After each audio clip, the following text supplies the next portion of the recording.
नमस्कार, मैं दीपक शर्मा और मेरे यूट्यूब मंच पर आपका स्वागत।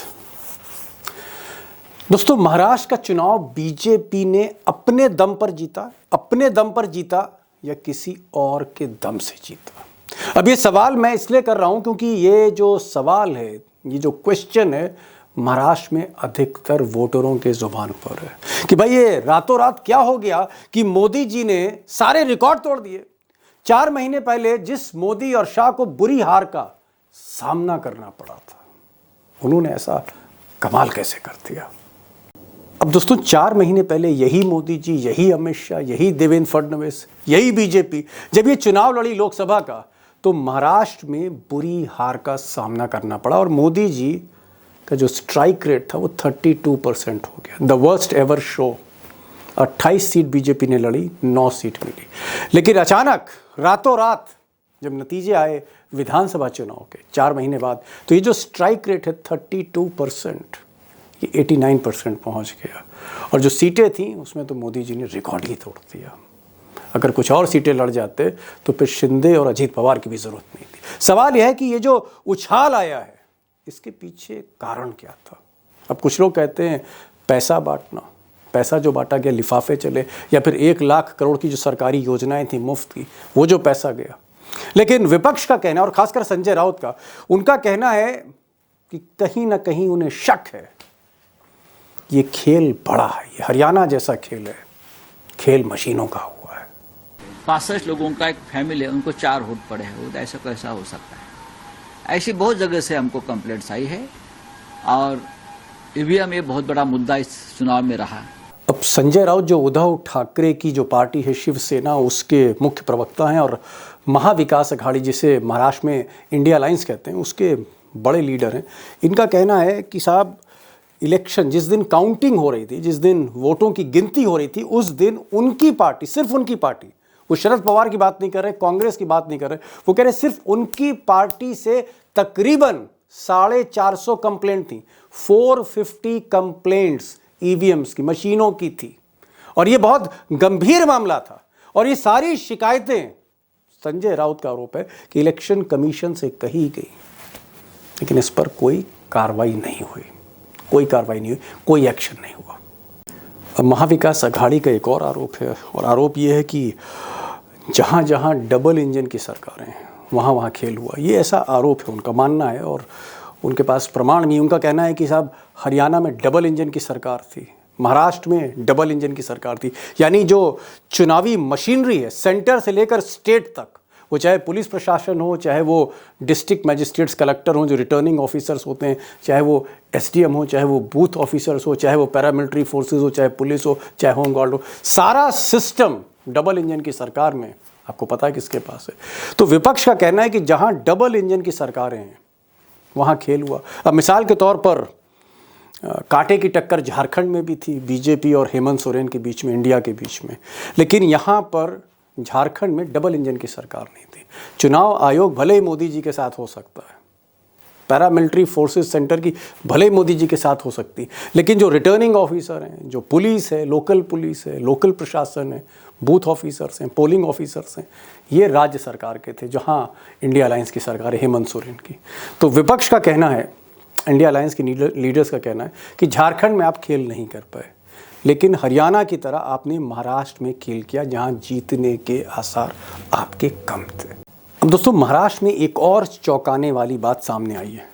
पहली बार, फॉर द फर्स्ट टाइम, जो जनता है, जो वोटर है, कई जगहों पर, कई कंस्टिट्यूएंसीज में, कई जिलों में वो सड़कों पर आ गए हैं। वो जो वोटर जो कांग्रेस के समर्थक हैं, या उद्धव ठाकरे के समर्थक हैं, या फिर शरद पवार की जो पार्टी एनसीपी, शरद पवार, उसके समर्थक हैं, वोटर हैं, उन्होंने प्रोटेस्ट किया है। नासिक में एक काफ़ी ज़बरदस्त प्रोटेस्ट हुआ, क्योंकि यहाँ पर जो गांव था नासिक के पास, ये गांव कांग्रेस को समर्थन देता आया था। इनका कहना है कि साहब, इन्होंने बल्क में वोट डाले, लेकिन मशीनों ने वो वोट दर्ज नहीं किए।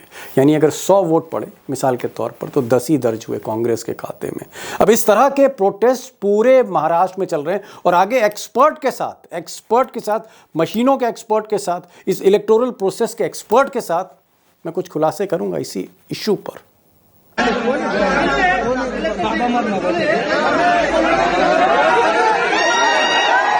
अब एक और चौंकाने वाली बात, महाराष्ट्र के लीडिंग न्यूज़पेपर लोकमत ने एक छानबीन करी इसी पूरे प्रोसेस को लेकर जो आरोप लग रहे हैं, और उसने पाया, लोकमत की टीम ने पाया, जर्नलिस्ट की टीम ने पाया अपनी छानबीन में कि मशीनों में जो वोट पड़े, जिस दिन पोलिंग थी, वो वोट जो पड़े जब मशीनें खुली तो उसमें अंतर था। यानी मशीन में जो वोट पड़े और काउंटिंग के दिन जो वोट गिने गए बूथ वाइज, उसमें अंतर था। और लोकमत ने तकरीबन 95 288 में से 95 सीट्स में ये गड़बड़ी पाई। अब ये भी बहुत गंभीर आरोप है। मुझे लगता है कि चुनाव आयोग को निष्पक्ष रहते हुए इसका जवाब देना चाहिए, इसमें एक्सप्लेनेशन देना चाहिए कि भाई ये गड़बड़ी कैसे हो गई कि मशीन पे कुछ वोट जा रहे हैं और जब गिने जा रहे हैं तो कुछ है। ये जो अंतर है ये बहुत कुछ कहता है। अब दोस्तों, काउंटिंग को लेके या पूरे काउंटिंग के प्रोसेस में जो गड़बड़ियां हुई हैं उसको लेके तमाम शिकायतें महाराष्ट्र के अलग अलग हिस्सों से आ रही, चाहे वो विदर्भ हो, चाहे वो मराठवाड़ा हो, चाहे वो नॉर्थ महाराष्ट्र हो, चाहे वो मुंबई का इलाका हो, चाहे वो शरद पवार का जो वेस्टर्न महाराष्ट्र का इलाका है, वहाँ से शिकायतें आ रही। हर शिकायत आप तक नहीं रखी जा सकती, उन्हें बहुत समय हो जाएगा। लेकिन कांग्रेस के सीनियर लीडर जो अब तक लीडर ऑफ अपोजिशन थे, विजय वाडेतीवार, विजय साहब का कहना है कि साहब जब गिनती शुरू हुई और पोस्टल बैलेट गिने गए तो हम आगे चल रहे थे, हम काफ़ी आगे थे, लेकिन जैसे ही मशीनें खुली खेल पलटने लगा। सुनिए, पहले इनको सुनिए, फिर आगे बढ़ते हैं। विजय साहब को सुनिए। हम लोग तो बैलेट में जीते हैं, करीबन 165-70 जगह में हम लोग आगे। जनता का मैंडेट जो था वो अगर बैलेट में आगे है तो इसका मतलब ईवीएम में भी होना चाहिए। अब दोस्तों, मैं शिकायत दर शिकायत अगर आपके सामने रखता चला जाऊं, कंप्लेंट सारी रखता चला जाऊं, तो मुझे लगता है कि फिर पूरी रात गुजर जाएगी। सुनते सुनते मैं पढ़ता जाऊंगा और आप सुनते जाएंगे। मुझे लगता है कि क्या हुआ है खेल, क्या वाकई बीजेपी अपने दम से जीती है या किसी और के दम पे जीती है? तस्वीर जो है कुछ और है, दिखाई कुछ जा रही। आज मैंने 3 एक्सपर्ट्स बुलाए, 3 एक्सपर्ट्स। अरुण कुमार अग्रवाल बैंगलोर से होंगे, मशीनों के भी एक्सपर्ट हैं, कई पिटीशंस उन्होंने इलेक्शन के प्रोसेस को करी है, सुप्रीम कोर्ट के एडवोकेट भी हैं, जानकार आदमी हैं। मैंने उनको बुलाया कि आइए जरा सा एक्सप्लेन करिए खेल क्या है। अशोक वानखेड़े टाइगर को मैंने इसलिए बुलाया क्योंकि टाइगर महाराष्ट्र में लगातार चुनाव कवर कर रहे थे, कुछ खुलासे उनके पास भी हैं। और मैंने हेमंत अत्री साहब, जिन्होंने हरियाणा को भी देखा और महाराष्ट्र को भी देखा, और उनका ये कहना है कि कहीं ना कहीं एक मॉडल तैयार हो रहा है, एक मॉडल तैयार हो रहा है जिसकी तर्ज पर आगे के चुनाव लड़े जा सकते हैं। मुझे लगता है बहुत इंपॉर्टेंट है, अगर आप भी वोटर हैं, आप भी वोट डालते हैं और आपको लगता है कि जो आप बटन दबा रहे हैं जिसका भी, वो मशीन में जा नहीं रहा, गिनती किसी और वोट की हो रही, अगर ऐसा है तो मुझे लगता है, अगर ऐसा शक आपको भी है कि कहीं ना कहीं पूरे प्रोसेस में कहीं ना कहीं कुछ गड़बड़ी है, जो पैसा बांटने का जो तरीका है, लिफाफे जो बांटे जा रहे हैं, जो माल प्रैक्टिसेस हैं वो एग्जिस्ट करती हैं, अगर आपको ऐसा शक होता है, मुझे लगता है कि ये जो एक्सपर्ट्स हैं इनकी बात को जरा आज ध्यान से सुनिएगा और कोशिश करिएगा, इसको शेयर करिएगा। और अगर आपके दिल में, मन में कोई सवाल हो तो ज़रूर आप कमेंट भी करिए, लाइक भी करिए, इस वीडियो को शेयर भी करिए। ये लोकतंत्र से जुड़ा मामला है। मेरा पहला सवाल अशोक वानखेड़े टाइगर से होगा, फिर मैं धीरे धीरे बाकी मेहमानों के पास आऊँगा। टाइगर, महाराष्ट्र में हम देख रहे हैं कि जनता, कई जगह जनता प्रोटेस्ट कर रही है और प्रोटेस्ट में ये कह रही है कि साहब हमने वोट दिया था लेकिन हमारा एक भी वोट नतीजों में नहीं आया। आपको क्या लगता है कि ये सिर्फ नासिक और बाकी जगहों पर नहीं है, विदर्भ के, महाराष्ट्र में कई जगह पर इस तरह के प्रोटेस्ट चल रहे हैं कि हमने वोट दिया लेकिन हमारा वोट नहीं दिखा? ऐसा एक जिला नहीं जहां ये चल नहीं रहा है, हर जिले में चल रहा है।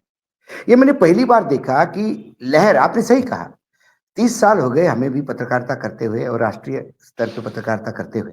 हमने कई राज्यों के चुनाव देखे, लहर दिखती है आज दीपक भाई जी, लहर विजिबल होती है, अंडर करंट दिखता नहीं, लेकिन अंडर करंट लहर नहीं होती।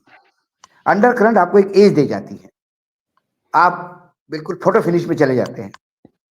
तो मुझे कहीं अंडर करंट लग रहा था, तो मैंने कहा कि लोकसभा के नतीजे यकीनन नहीं होंगे विधानसभा में लाडली बहना का थोड़ा बहुत इंपैक्ट होगा, लेकिन फाइट होगी। फिर भी एज है महाविकास आघाड़ी को, और महाविकास आघाड़ी को मैं 150 तक आ गया था, और महायुति को यानी एनडीए गठबंधन को भी 120-130 तक हम लेके जा रहे थे।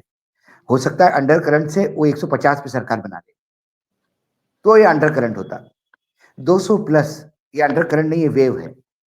और ये वेव यदि लोगों में दिखती नहीं है तो फिर ये मशीनों में वेव है, क्या और ये मशीनों की वेव है। और मैं इस दावे के साथ इसलिए कह रहा हूं कि मुझे आप सिर्फ 1 मिनट दे दीजिए, आज मैं थोड़ा 1 मिनट समय एक्स्ट्रा मांग रहा हूं आपसे। मैं चलिए आपको 3 एग्जाम्पल दे रहा हूं और मैं ये हमारे दर्शकों के लिए छोड़ के जा रहा हूं, क्या ये हो सकता है क्या?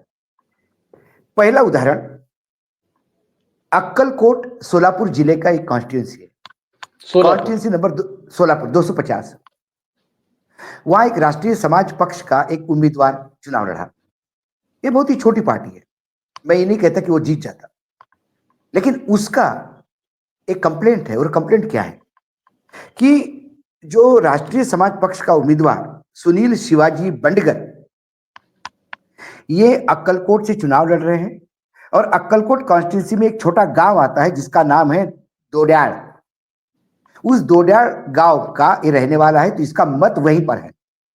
तो 20 तारीख को सबसे पहले 7:30 बजे जाकर इसने अपने गांव में मतदान किया। मतदान जिस बूथ क्रमांक पे किया वो 270 नंबर का बूथ क्रमांक था। जब जी और बाकी फिर अपने जिले में बाकी जगह पे वो लगा काम पे। लेकिन जब मतगणना हुई तो उस दोड्याल गांव के जो वोटिंग था 270 बूथ पर, वहां 0 मतदान मिला राष्ट्रीय समाज पक्ष को। तो वो कहता है कि मेरा मत कहां गया? मैं तो अपने मत की बात कर रहा हूं, मैं तो मेरे चाचा के मत की नहीं बात कर रहा हूं कि उस गांव में मेरे रिश्तेदार है, मेरे दोस्त है, मैं उनके मतों की बात ही नहीं करता हूं। सब ने मुझे टाला, सब ने मुझे मूर्ख बनाया, सब ने वोट नहीं दिया। मैंने तो अपने आप को वोट दिया, मेरा एक वोट भी क्यों नहीं गिना गया? पॉइंट दूसरा जी दूसरा एक उदाहरण, बस 3 उदाहरण दे रहा हूं मैं। दूसरा उदाहरण है ये मुंबई का। मुंबई में 153 नंबर की कॉन्स्टिट्यूंसी है दहीसर। वहां राज ठाकरे की पार्टी एमएनएस के राजेश येरुंकर चुनाव लड़ रहे थे। अब राजेश येरुंकर के जहां चुनाव लड़ा उन्होंने, जहां मतदान दिया जब बूथ पर, वो पूरा वार्ड उस बूथ पर गया। पूरे वार्ड ने जिस वार्ड में वो रहते हैं, उसके घर में पत्नी, बेटी और मां, ऐसे 3 वोट है, और इसका खुद का एक 4 वोट। उस पूरे वार्ड का मतदान जिस बूथ पे हुआ, उस बूथ पर इस राजेश को सिर्फ 2 मत मिले। इसका मतलब उसके पत्नी और बेटी ने भी मत नहीं दिया उसको, या मां ने और बेटी ने नहीं दिया, कोई 2 ने वोट ही नहीं दिया। ये ऐसा कैसा हो सकता है?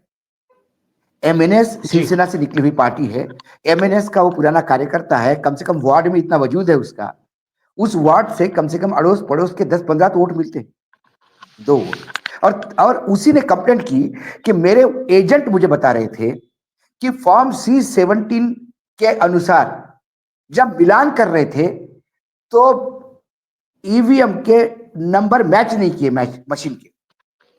जब उनने कहा कि भाई फॉर्म 17 पे ईवीएम का नंबर ही मैच नहीं कर रहा है, तो जो अधिकारी था उसने कहा कि अरे ये गलती से तब 17 में गलत लिखा गया होगा, छोड़ो उस बात को, ऐसी होती रहती है गलतियां।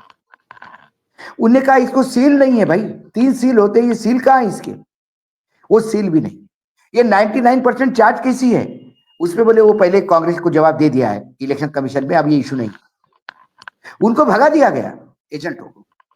ये 4 किस्से, ये मतलब ये मेरे पास सुनाने के लिए मैं आपको 6 घंटे सुना सकता हूँ एक मैं समझ गया टाइगर, मैं समझ गया, आपने आंखें खोल दी हैं। जो भी इस प्रोग्राम को देख रहा है, कहीं ना कहीं मैं उन सब से जितने भी दोस्त हैं, मैं चाहूंगा कि अपना माइंड अप्लाई करिए कि भाई कारण क्या था। हेमंत जी, अब ये तो जो टाइगर ने कहानी बताई है कि मतलब उम्मीदवार का अपना वोट, जो उम्मीदवार इतना पैसा खर्च कर रहा है, इतनी मेहनत कर रहा है, उसी का अपना वोट रजिस्टर नहीं हो रहा उसी के बूथ पर।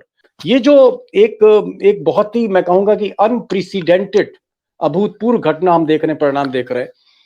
क्या कांग्रेस और शरद पवार और उद्धव ठाकरे कुछ मंथन कर रहे हैं? इनका क्या रिएक्शन है? उद्धव ठाकरे क्या सोच रहे हैं? राहुल गांधी की टीम क्या सोच रही है? शरद पवार क्या सोच रहे हैं? मैं ये जानना चाह रहा हूं। दीपक जी, आज मेरी सुबह इन सब सारी पार्टियों के लोगों से बात हुई है और वो 2 प्लैंक पर काम कर रहे हैं। एक प्लैंक वो है जो सामने विजिबल है कि आज जैसे उद्धव ठाकरे की जो पार्टी है उनकी शिवसेना, उनकी एक मीटिंग थी सारे कैंडिडेट्स की। ऐसे ही एनसीपी और कांग्रेस पार्टी एक तो सर्कुलर जारी किया है उन्होंने कि सारे के सारे कैंडिडेट्स जिन जिन बूथ्स पर शक है सुप्रीम कोर्ट के आदेश के मुताबिक 47,200 रुपए पर बूथ के हिसाब से क्रॉस मैचिंग जो होती है मशीन और वीवीपैट की, वो अप्लाई करें इंस्टेंटली, क्योंकि केवल 6 दिन का टाइम है, कल का दिन परसों का दिन इंक्लूड होता है उसमें। ऑफिशियल पक्ष तो ये है, सर्कुलर भी निकला, आप कहेंगे तो मैं भेज भी दूंगा आपको। दूसरा महत्वपूर्ण बात जो कांग्रेस के एक बहुत बड़े नेता ने मुझे कही, उसने कहा कि ये हमारा मामला है ही नहीं महाराष्ट्र का अकेले, ये पूरे देश का मामला है और हम इसको आइसोलेशन में नहीं करेंगे। हम इस बारे में अखिलेश से भी बात करेंगे, हम इस बारे में ममता बनर्जी से भी बात करेंगे और सारे के सारे बात करेंगे। और उस नेता ने यह भी कहा कि जहां तक कांग्रेस की बात है और महाराष्ट्र की बात है, हमने ये विचार मूव किया है अपने दोनों एलाइज को, शरद पवार साहब को महाराष्ट्र में कि हम सारे के सारे 46 बनते हैं ये टोटल, हम सारे सामूहिक इस्तीफा दे दें। ओह, मतलब जो विधायक जीत के आए हैं वो इस्तीफा देना चाहते हैं। सामूहिक मतलब इस्तीफा क्यों देना चाहते हैं? एक प्रोटेस्ट पार्टी के स्तर पर एक ये विचार है कि हम इस देश के अंदर एक नया इतिहास क्रिएट करें। शिवसेना के 20 लोग हैं, कांग्रेस के 16 है, एनसीपी के 10 है, कि हम इस देश में एक नया इतिहास करें कि जब बाकी तुमने सब जिस तरीके से चुनाव जीता है वैसे ये भी ले लो, कोई खास बात नहीं है, हम रहने देते हैं, आप चलाइए। और जो आपने एक शब्द कहा अनप्रेसिडेंटेड, ये माफ कीजिएगा दीपक जी, अनप्रेसिडेंटेड नहीं है, ये पहले भी होता रहा। आपको 4 महीने पीछे लेके जाता हूं। 4 जून को लोकसभा के आम चुनाव के परिणाम आए थे। तिरुपति सीट आपको पता है आंध्र प्रदेश के अंदर है। नांदेड़ का जिक्र टाइगर ने किया। आपने जो अनप्रेसिडेंटेड कहा, मैंने कहा कि वो होता है। तो नांदेड़ में क्या हुआ साहब, जब तिरुपति के अंदर के लोकसभा की सीट वाईएसआरसीपी ने जीती। कोई बात नहीं, जीत गए, ठीक बात। जगनमोहन रेड्डी की पार्टी ने। जी। और साथ में असेंबली के चुनाव थे और वहां पर पार्लियामेंट में, एक पार्लियामेंट में 7 असेंबली होती, सातों की सातों असेंबली के अंदर अपोजिशन भारतीय जनता पार्टी और उसके एलाई जीत गए। और कैसे जीते? 1 सीट बीजेपी की, एक जो थी वो जनसेना की जो उनकी एलाई है, और 5 सीट नायडू बाबू, 5 सीट टीडीपी की। और अब जो नांदेड़ में हुआ है, जो भाऊ ने जिसका इशारा किया, उसको बहुत ब्रीफ में मैं टच कर देता हूं, बिल्कुल ब्रीफ में, टाइम नहीं लूंगा क्योंकि इस पर हम चर्चा की। नांदेड़ में कांग्रेस को पार्लियामेंट के बाईपोल में वोट मिले 5,86,788, और जब असेंबली में इन्हीं में 6 सीटों पर चुनाव हुआ, यहीं पर वही वोटर, वही बूथ, वही मशीन, वही एजेंडा, कुछ फर्क तो नहीं। उसमें जो कांग्रेस पार्टी के कैंडिडेट्स को जो वोट मिले हैं, वो मिले हैं साहब 1,59,323 वोट कम मिले पार्लियामेंट के बाईपोल और उसी दिन विधानसभा की इन 6 सीटों पर।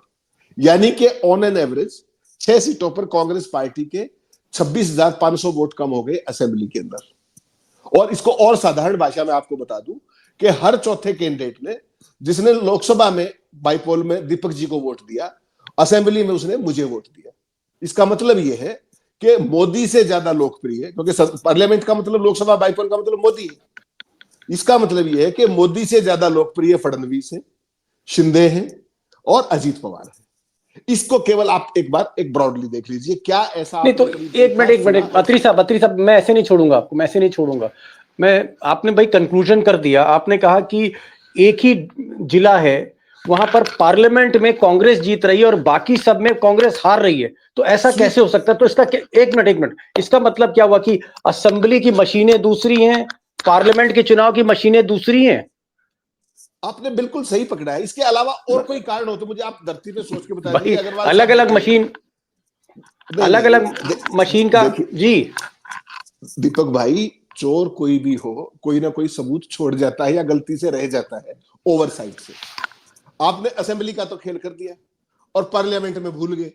बाकी इलाज अब अग्रवाल साहब बैठे, ये खुद ही कर लेंगे, ये भी तो डॉक्टर है सुप्रीम कोर्ट के, ये बाकी डॉक्टर पे छोड़ दिया ना भाई। मशीनों के डॉक्टर आप हैं, अत्री साहब कह रहे हैं, ये तो दोनों लोग पत्रकार हैं, आप डॉक्टर हैं मशीनों के। तो क्या ऐसा कुछ हो सकता है कि असेंबली की मशीनें अलग हैं, पार्लियामेंट की मशीनें डॉक्टर साहब अलग हैं, और पार्लियामेंट वाली मशीन भूल गए उसकी चाबी कसना? क्या हुआ होगा? नहीं, देखिए, वोटिंग तो अलग अलग मशीनों से होती है, क्योंकि कैंडिडेट अलग होते हैं। हाँ, जी लेकिन वो दोनों मशीनें अगल बगल में रहती हैं, जी तो वो आदमी इधर कांग्रेस दबा रहा है, उसकी ये प्रोबेबिलिटी है कि उधर भी वही दबाएगा क्योंकि वो अगल बगल में है। लेकिन 25% क्रॉस वोटिंग जो हुई, ये बहुत ही ज्यादा चौंकाने वाली बात है। और ये बात सही कह रहे हैं कि कोई ना कोई सबूत जो है चोर छोड़ जाता है। ये पिछली बार से चालू हुआ कि जहां जहां बैटरी 99% चार्ज हैं, वहां पे ये पाया जा रहा है कि 80% वोट बीजेपी को या एनडीए को जा रहा है।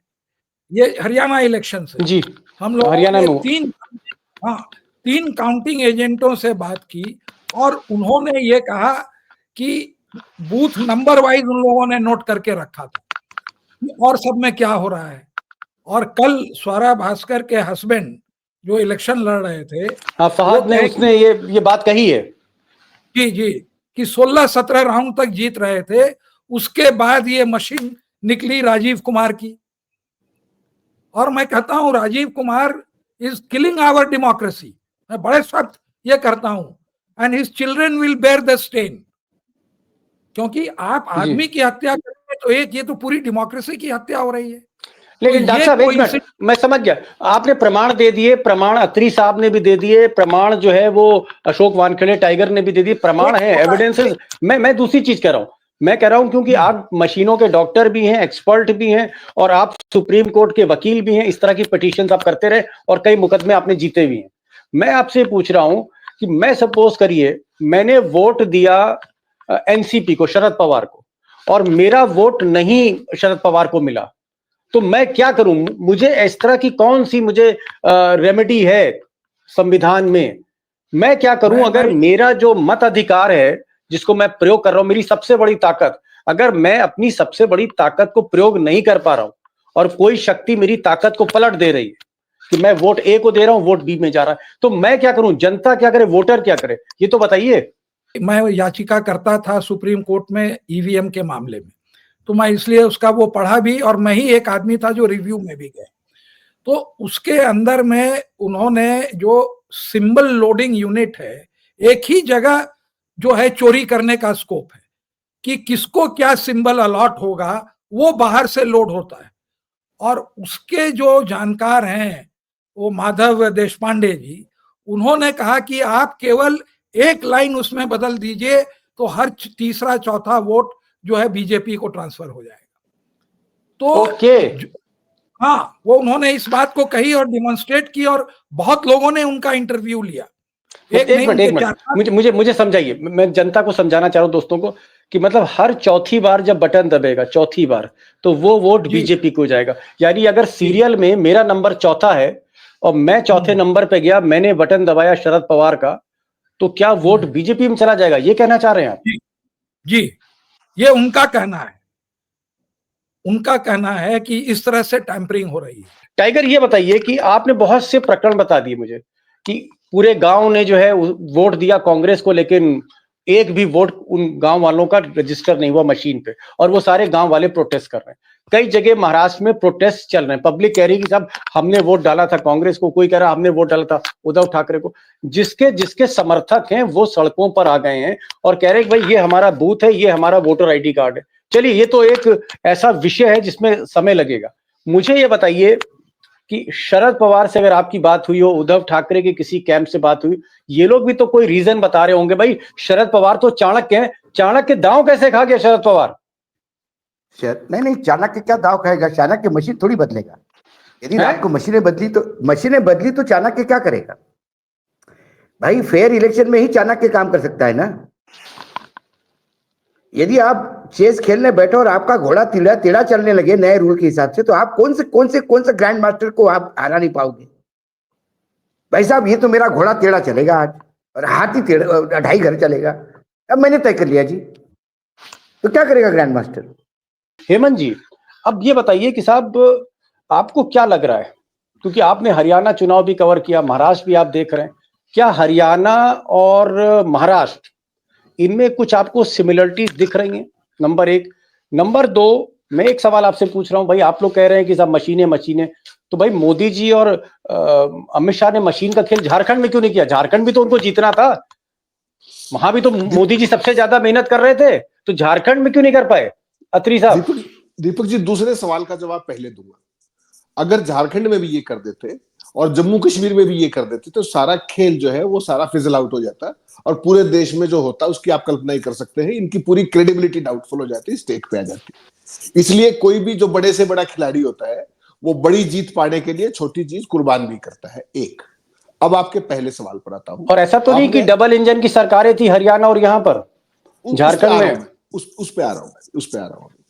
अब आपने जो पहला सवाल पूछा उसका जवाब देता हूं मैं। आपने हरियाणा और इसको महाराष्ट्र में सीमित कर दीजिए, इसको वहां मत सीमित कीजिए, इसको थोड़ा सा और खोल लीजिए। इससे पहले आपको ध्यान हो, अगर मध्य प्रदेश, छत्तीसगढ़ और राजस्थान 3 चुनाव हुए। मध्य प्रदेश के चुनाव में हर कोई ये कह रहा था कि इस बार बीजेपी वीक फुटिंग पे है, लाडली बहना के कारण वहां पर सुनामी आई जैसी महाराष्ट्र में। छत्तीसगढ़ में कोई नहीं कह रहा था बीजेपी जीतेगी, वहां पर भी एक वेव थी, वो जीत गए। ऐसे ही राजस्थान में, हरियाणा में भी ऐसे ही हुआ।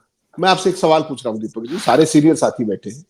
जिन 4 राज्यों का मैंने नाम लिया और 5वां अब महाराष्ट्र जोड़ लीजिए, इन 5 राज्यों में बीजेपी को अनएक्सपेक्टेड जीत मिली, अगर राजस्थान को छोड़ दें आप।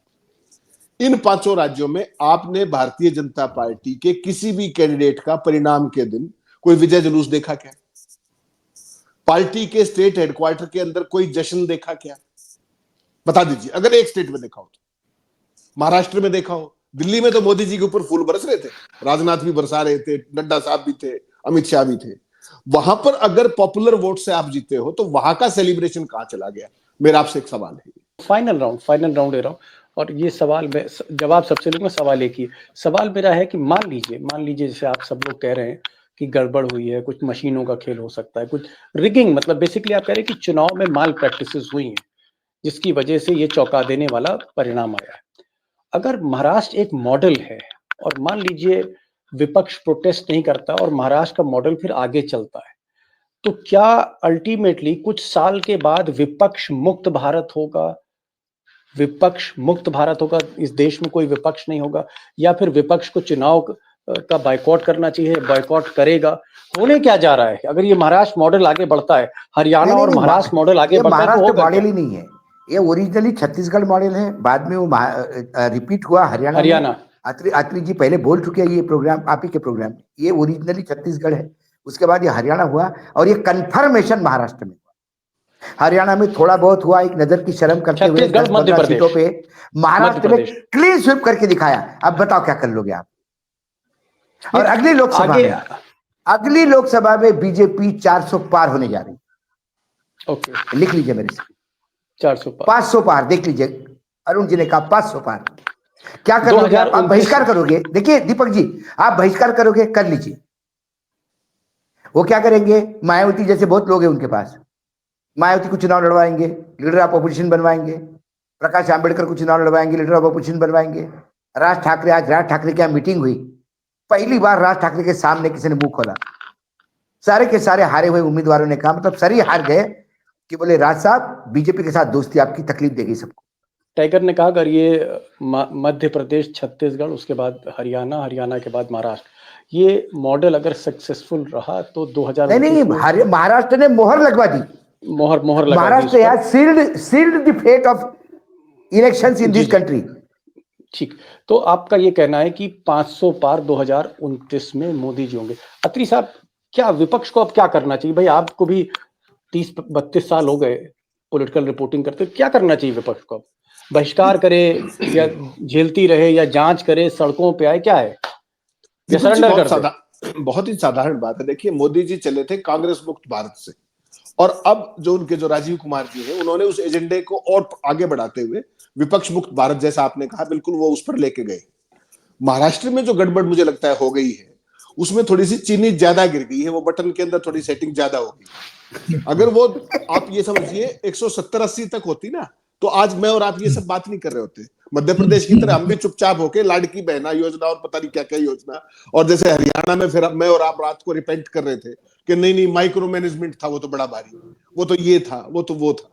बेसिकली क्या है कि ये एक चीनी ज्यादा गिर गई, और जो ज्यादा more loyal than the king होता है, वही आदमी फंसवा भी देता है। इस बार राजीव कुमार की जो जुलूसदार लॉयल्टी थी उसने इनको फंसा दिया। आपका जो वाजिब सवाल है कि विपक्ष क्या करे, विपक्ष के पास केवल एक विकल्प है, या तो वो कानून की मदद अगर उनको मिलती है तो बहुत अच्छी बात है, वरना उनको एकजुट होकर के चुनाव का बाइकाट और एक सूत्री मांग कि अगर चुनाव उससे बैलेट पेपर से होगा तो हम चुनाव लड़ेंगे, वरना हम बाइकाट करेंगे। Let it be there. आपने बांग्लादेश में देखा, बांग्लादेश के विपक्ष ने विरोध किया, परिणाम आपके सामने है।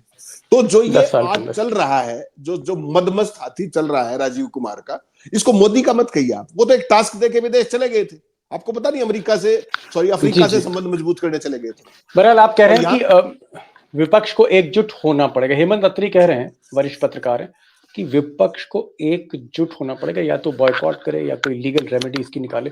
अरुण जी भाई, अब इस सवाल का जवाब तो आप ही के पास होगा। नहीं नहीं, क्या करे ये विपक्ष अगर ये महाराष्ट्र मॉडल जैसा अगर चुनाव होता चला जा रहा है कि जहां हमारा मन करेगा हम चीजें सेट कर लेंगे?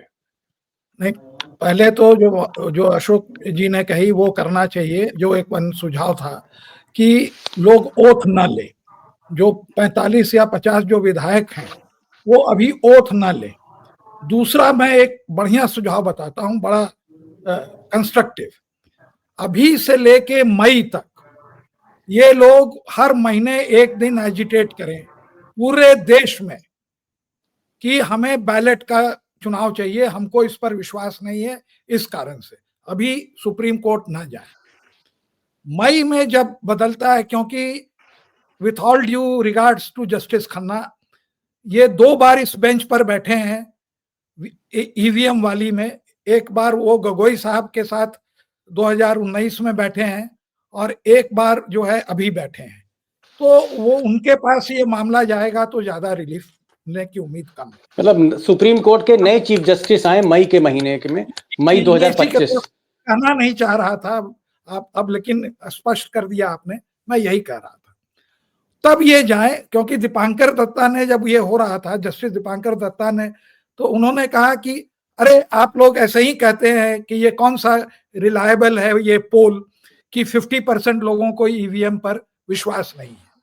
तो जब लोग सड़क पर आवेंगे तो सुप्रीम कोर्ट के जजों को भी दिखेगा कि there is a huge opposition to EVM, और अगर मैं ईवीएम को बरकरार रखा तो मेरे ऊपर आंच आएगी, ना कि वो नहीं आ रही है अभी, तो लोग कहेंगे कि हम भी कॉम्प्रोमाइज हैं। तब वो जावें। तो वो ईवीएम का हमें काफी उम्मीद है कि अगर मई के बाद अगर इसको चैलेंज करें फिर से, और पूरे उसके मतलब साइंटिफिक तथ्य कि आपने ये इस तरह से हुआ, इस तरह से हुआ, उसमें डालें। और यही एक कारण बहुत बड़ा है कि अगर 40% हम ये दिखा सकें कि जनता को मशीन में विश्वास नहीं है, तो supreme court will be compelled to order voting by ballot.